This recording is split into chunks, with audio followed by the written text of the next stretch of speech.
വാഹനം വാടകയ്ക്ക് കൊടുത്ത് പണം തട്ടുന്ന കൊല്ലം സ്വദേശി പാലക്കാട് വടക്കഞ്ചേരി പോലീസിന്റെ പിടിയിലായി. കൊല്ലം അഞ്ചൽ സ്വദേശി അഹസ് ജുവലാണ് അറസ്റ്റിലായത്.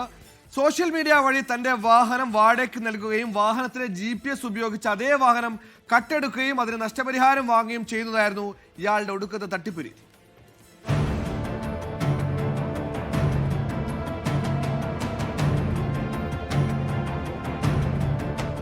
സമൂഹ മാധ്യമങ്ങളിലൂടെ വാഹനം വാടകയ്ക്ക് കൊടുക്കാനുണ്ടെന്ന് പരസ്യം നൽകിയാണ് ഇടപാടുകാരെ അഹസ് വലയിലാക്കുന്നത്.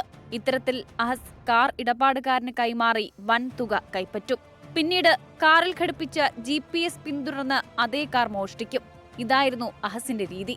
നിശ്ചയിച്ചുറപ്പിച്ച തുകയുടെ കുറച്ച് സംഖ്യ അക്കൗണ്ട് വഴി കൈക്കലാക്കുകയും പരാതി വന്നാൽ ഈ തുക മാത്രം തിരികെ നൽകുകയുമാണ് പതിവ്. ഇത്തരത്തിൽ ഇയാളുടെ തട്ടിപ്പിനിരയായ വടക്കഞ്ചേരി വലിയകുളം സ്വദേശിയുടെ പരാതിയെ തുടർന്നാണ് പോലീസ് അഹസിനെ അറസ്റ്റ് ചെയ്തത്.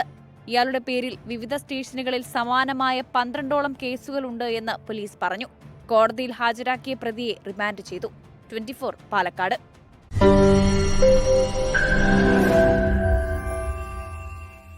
ലോകത്തെവിടെയായാലും ഏത് സമയത്തും 24 വാർത്തകളും ഓഗ്മെന്റഡ് റിയാലിറ്റി പാക്കേജുകളും എക്സ്പ്ലെയിനറുകളും വിശദമായി കാണാൻ ഞങ്ങളുടെ യൂട്യൂബ് ചാനൽ നിങ്ങൾക്ക് സബ്സ്ക്രൈബ് ചെയ്യാം.